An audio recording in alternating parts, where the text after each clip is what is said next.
اگر شما با سرعت بدوید دچار نفس تنگی میشوید. وقتی که میدوید یا چیز سنگینی را بلند میکنید شاید یک حس سوزش را در ماهیچه های خود احساس کنید.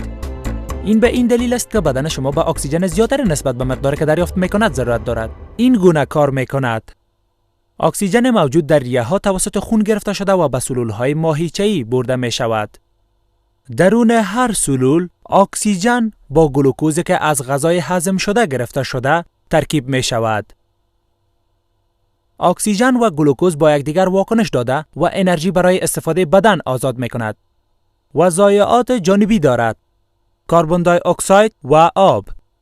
همه این اتفاقات درون میتوکندریای سلول اتفاق می افتد. این یک پروسه بسیار پیچیده است که در چندین مرحله رخ می دهد. همه مراحل تنفس یا تنفس حجروی نامیده می شود. تنفس حجروی متفاوت تر از چیزی است که ما درباره نفس کشیدن می دانیم. حقیقت این است تنفس حتی بدون وجود اکسیژن نیز رخ می دهد. تنفس یک اصطلاح کلی برای محدوده‌ای از فعالیت‌های درون سلول می باشد که انرژی را از مواد مغذی آزاد می کند و ضایعات بر جای می‌گذارد. وقت شما به دنبال موتور بس می‌دوید یا دستکول سنگین یا چیزی دیگر را حمل می‌کنید که نیاز به تلاش زیاد دارد و شما نمی‌توانید برای مدت طولانی آن را انجام دهید، پس سلول‌های شما اکسیژن کافی دریافت نکردند و این بر تنفس حجروی تاثیر می‌گذارد.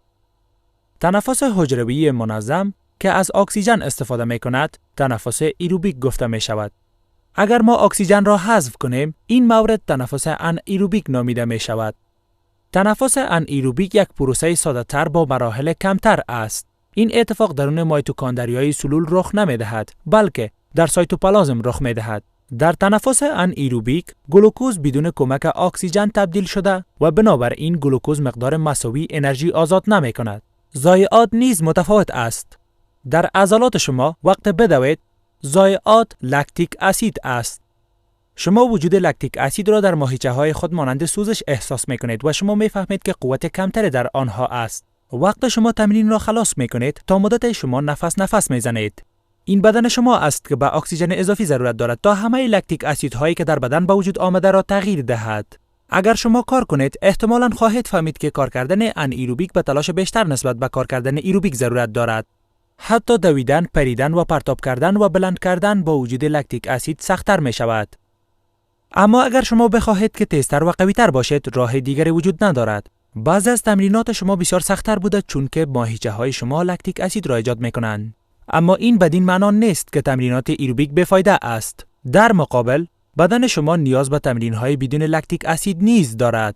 تمرینات ایروبیک توانایی بدن را برای جذب اکسیژن افزایش می‌دهند و خطر چیزهای دیگر را کم می‌کند، مانند بیماری‌های قلبی، سرطان، پوکی استخوان، مرض قند، افسردگی و بیماری آلزایمر. در انسان و بقیه طبیعت، تنفس ایروبیک بسیار معمول است.